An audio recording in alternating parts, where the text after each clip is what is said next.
ایک شخص نے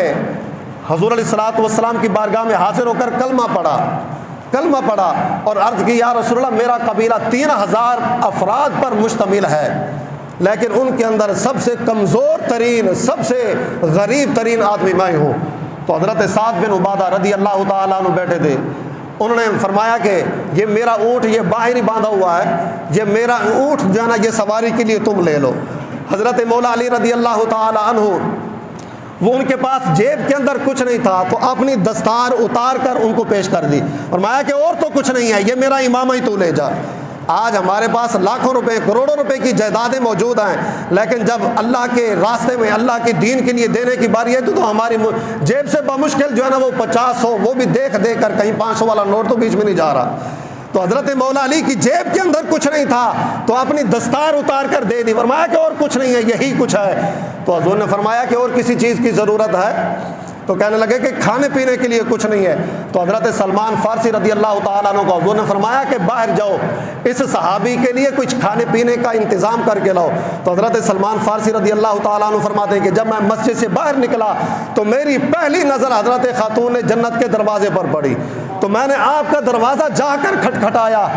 اور عرض کی کہ جناب اس طرح حضور کی بارگاہ میں ایک شخص حاضر ہوا ہے، اس نے کلمہ پڑھا ہے، وہ مالی طور پر بڑا کمزور ہے، اس کی مدد کرنی ہے، کچھ ہو تو آپ عطا فرمائیں۔ آپ نے فرمایا کہ بڑا کچھ ہے میرے پاس، میں ابھی کچھ لے کر آتی ہوں۔ تو حضرت سلمان فارسی رضی اللہ تعالیٰ عنہ نے عرض کی کہ جناب کیا کچھ ہے آپ کے پاس؟ فرمایا کہ کیا کچھ ہونا ہے، 3 دن ہو گئے ہیں امام حسن و حسین نے کچھ نہیں کھایا، لیکن اللہ تعالیٰ کی بڑی کرم نوازی ہے، آج ہمارے گھروں کے اندر 3 دن 4 دن تک فرج کا کھانا پڑا رہتا ہے۔ میں دعوے سے کہتا ہوں ہم میں سے اکثر لوگوں کے گھروں کے اندر پہلی دن کی سحری کا کھانا بھی فریجوں میں پڑا ہوگا، لیکن پھر بھی کوئی پوچھے کہ جناب کیا حال ہے، کہتے ہیں کہ جناب حالات بڑے خراب ہیں۔ تو حضرت خاتون جنت نے فرمایا کہ 3 دن ہو گئے ہیں حسن و حسین کو کچھ ایک نوالا کھانا نصیب نہیں ہوا، پھر بھی کہتے ہیں کہ اللہ تعالیٰ کا بڑا کرم ہے، اللہ تعالیٰ کی بڑی کرم نوازی ہے، میں ابھی کچھ لے کر آتی ہوں۔ اور گھر گئی تو آپ نے ایک کمبل اٹھا کر لے آئی۔ تو حضرت سلمان فارسی رضی اللہ تعالیٰ عنہ فرماتے ہیں کہ میں نے ذرا ہچکچایا کہ یہ کیسے ہو سکتا ہے کہ میں آپ کا کمبل لے کر کسی کو دے دوں۔ آپ نے فرمایا کہ پریشان نہیں ہونا، وہ پتہ نہیں کتنے دنوں سے بیچارہ بھوکا ہوگا، اس کی خدمت کرنی ہے، تم لے جاؤ۔ یہ ہماری گلی کے اندر آگے ہی جا کے شمعون نامی ایک یہودی رہتا ہے، اس کے پاس لے جاؤ، سنا ہے کہ وہ اس قسم کے سامان مل خرید کر یا گروی رکھ کر وہ کھانے پینے کے جو تل اور جو ہے نا دیگر کھجورے وغیرہ جو ہے نا وہ کچھ نہ کچھ دے دیا کرتا ہے، تو تم یہ کمبل اس کے پاس لے جاؤ اور جو کچھ وہ دے وہ لے آؤ، اس کی خدمت کریں گے۔ تو وہ حضرت سلمان فارسی رضی اللہ تعالیٰ عنہ اس شمعون نامی یہودی کے پاس پہنچے اور کہنے لگے کہ یہ کمبل رکھ لو اور کھانے پینے کا کچھ راشن ہمیں دے دو۔ تو جب اس نے کمبل دیکھا تو اس کے اندر بڑی خوشبو آ رہی تھی، اس نے کہا وہ سمجھ گیا کہ جناب، اس نے پوچھا کہ جناب یہ کمبل کس کے گھرانے کا ہے، یہ تو بڑا معطر ہے، بڑا خوشبودار ہے۔ آپ نے فرمایا کہ یہ حضرت مولا علی رضی اللہ تعالی عنہ کے گھر کا یہ کمبل ہے، اور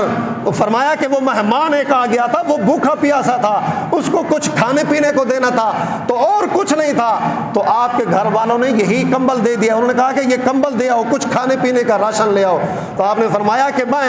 کب سے حضور یہاں پر تشریف لے کر آئے، لیکن میری آنکھوں پر پٹی بندھی ہوئی تھی، میرے دل پر مہر لگی ہوئی تھی، میں آپ کو پہچان نہ سکا۔ میں نے آج ہی اپنی تورات کتاب کے اندر پڑھا ہے کہ جو نبی آخر الزمان صلی اللہ علیہ وسلم اس دنیا کے اندر تشریف لے کر آئیں گے تو اس کے خاندان والے، اس کے گھر والے ایسے ہوں گے کہ اپنے پیٹوں پر تو پتھر باندھیں گے لیکن مہمانوں کو کبھی خالی ہاتھ واپس نہیں موڑیں گے۔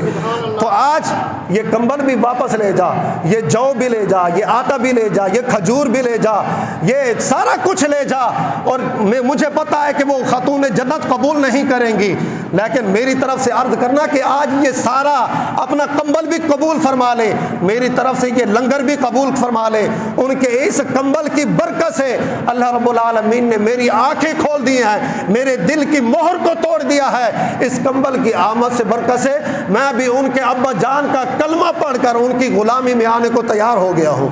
یہ حضرت خاتون جنت جن کے اندر سخاوت، ان کو جس روپ میں دیکھا جائے تو اس ہر روپ کے اندر جو ہے نا آپ کا کردار بالکل نکھر